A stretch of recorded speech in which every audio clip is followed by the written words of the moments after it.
Assalamualaikum warahmatullahi wabarakatuh. Salam sejahtera, salam sehat untuk kita semua. Apa kabar teman-teman?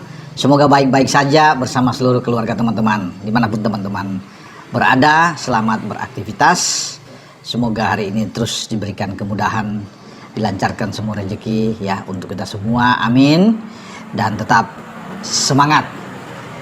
Bicara soal gonjang-ganjing calon pelatih kepala timnas kita setelah pasca diberhentikannya kerjasama antara Patrick Kluivert dan juga PSSI untuk menukangi timnas kita pasca kita kegagalan tuh di putaran keempat Piala Dunia Zona Asia di grup B yang berlangsung di Jeddah.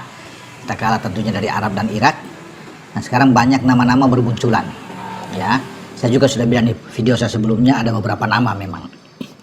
Namun sampai sekarang memang masih menjadi tanda tanya karena PSSI belum bisa memberikan keterangan resmi siapa calon penggantinya ya, dalam hal ini pengganti Kluivert teman-teman.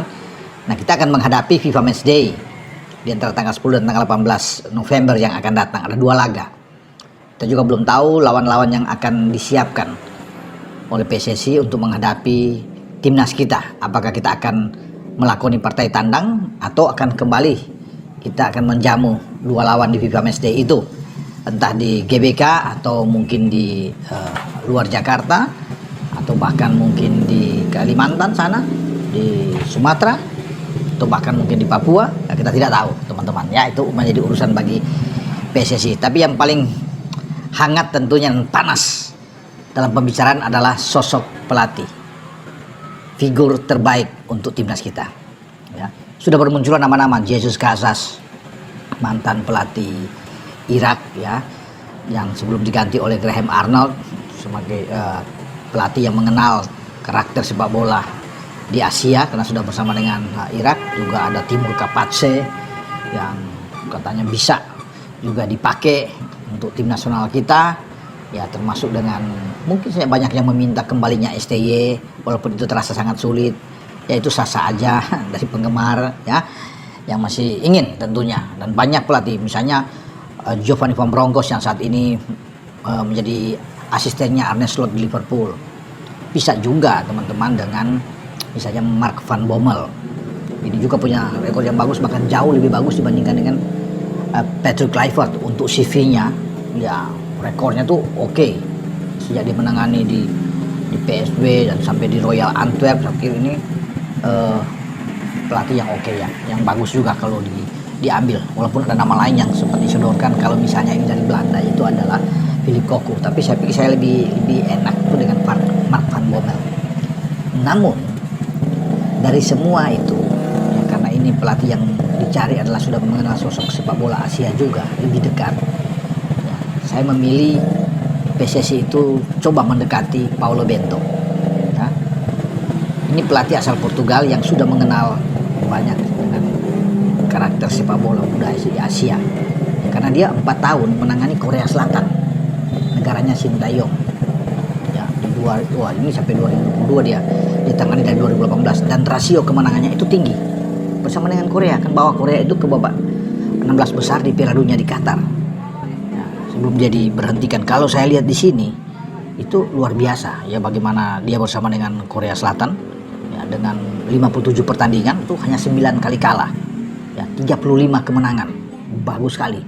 35 kemenangan, 13 imbang ya. Bahkan Korea di tangan dia mencetak 100 gol dan hanya kemasukan 46 gol dengan persentase yang tinggi 61,40%. Berarti ini tinggi untuk ukuran seorang pelatih di Korea Selatan ya. Kemudian dia dipilih oleh Federasi Sepak Bola di Uni Emirat Arab 25 Maret yang lalu. Mungkin dia berhenti, tapi agak unik berarti bukan karena kegagalan dia, bukan karena dia tidak berhasil dengan Uni Emirat Arab, justru lagi bagus-bagusnya.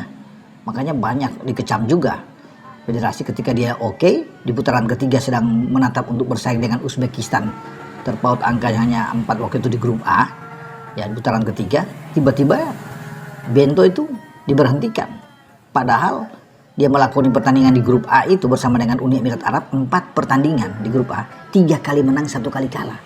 Coba teman-teman, tiba-tiba federasi itu memberhentikan dia ironisnya di saat dia berhenti sama seperti STY lagi menang 2-1 lawan Korea Utara dan peluang untuk lolos terbuka.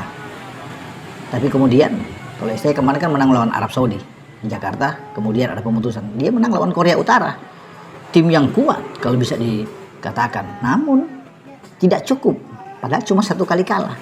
Ini pelatih bagus berusia 57 tahun. Kalau dengan Uni Emirat Arab itu dia dari 9 Juli 2023 sampai dengan 26 Maret 2025 26 pertandingan ya yang main 6 kali kalah saja dalam 26 laga ya kan. Kalau Kluivert itu sudah 4 kali kalah, cuma 8 laga sudah 4 kali kalah. Kalau ini dengan Uni Emirat Arab 26 laga hanya 6 kekalahan, 14 menang dan 6 seri ya, mencetak 48 gol dan hanya kemasukan 22 gol.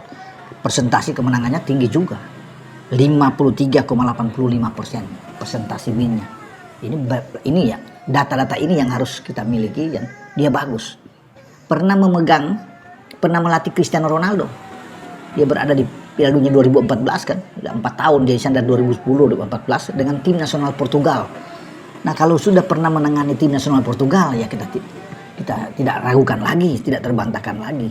Ya kalau Ronaldo tuh pernah dibawa dia dan presentasinya juga bagus. Ya oke, kalau bersama dengan Portugal. Dia sebelum itu jaga dengan Olympiakos di Yunani sebelum dia sesudah itu dia ke Cina ke klub Chongqing ya, di Cina, di Liga Cina. Jadi untuk Asia dia tahu persis karena sudah pernah melatih di Cina, sudah pernah melatih Korea Selatan ya, dan Uni Emirat Arab yang luar biasa.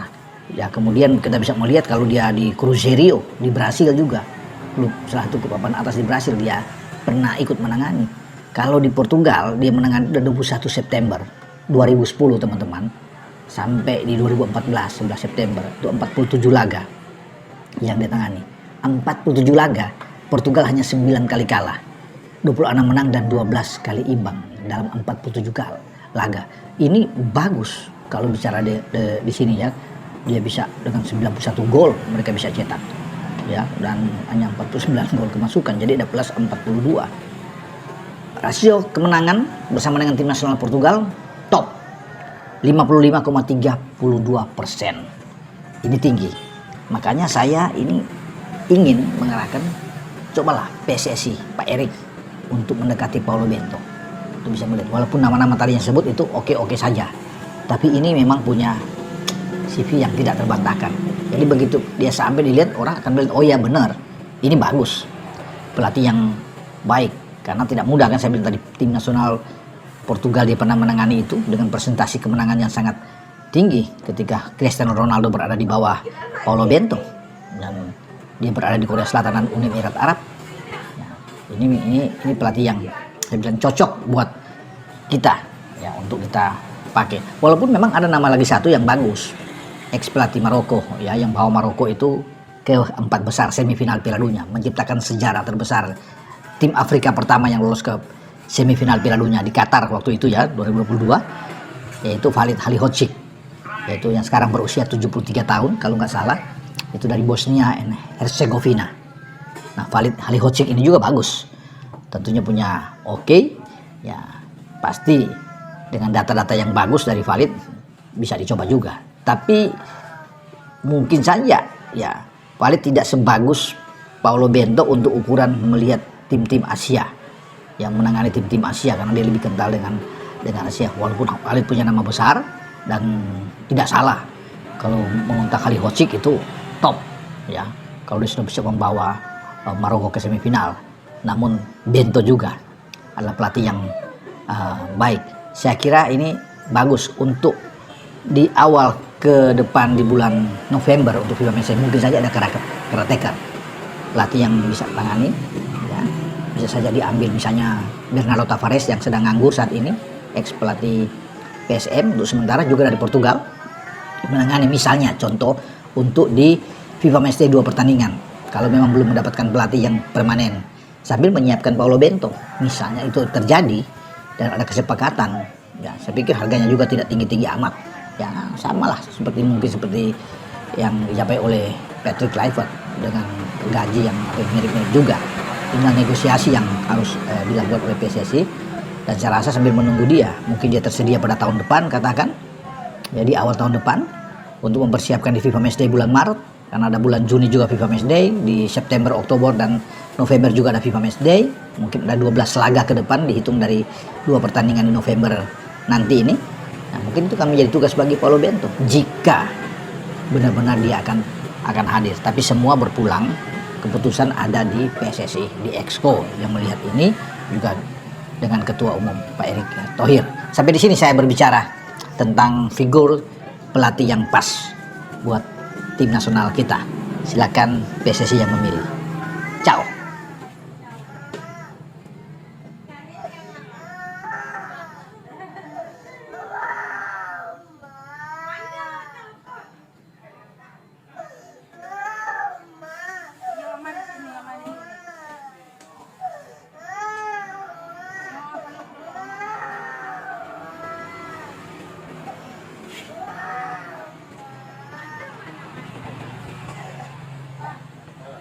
Bisa sudah ya, dia menolak.